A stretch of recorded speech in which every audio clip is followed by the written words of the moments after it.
பெரியவா சரணம். இன்னைக்கு மே 19 பெரியவா இங்கே இருக்கா. இன்னைக்கு தலைப்பு அனுமானம். வேதாந்தத்தின் படி குருவிடம் இருந்து சிரவணம் என்பதாக உபதேசம் பெற்ற பின், அதாவது சிரவணம் என்றால் குருவிடமிருந்து உபதேசம் கேட்பது.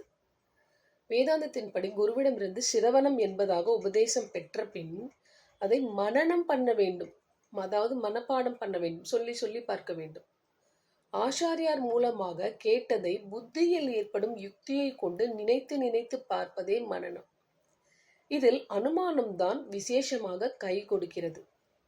கண்கூடாக தெரிந்து கொள்ள முடியாததை வேறு காரணங்களை கொண்டு அனுமானத்தால் தானே அறிய முடிகிறது. நம் கண் முதலிய இந்திரியங்களுக்கு பரமாத்ம ஜீவாத்மா வடிவங்கள் புலப்படுவதே இல்லை. மூக்காலோ வாயாலோ அவற்றை அறியவும் முடியாது. மோட்சத்தின் இயல்பும் நமக்கு தெரிவதில்லை. கடை தீருவதற்குரிய வழியும் தெரியவில்லை. இவற்றை எல்லாம் அனுமானத்தால் தான் தெரிந்து கொள்ள வேண்டும். தெரிந்த ஒன்றை வைத்துக்கொண்டு தெரியாதவற்றை தெரிந்து கொள்வதுதான் அனுமானம்.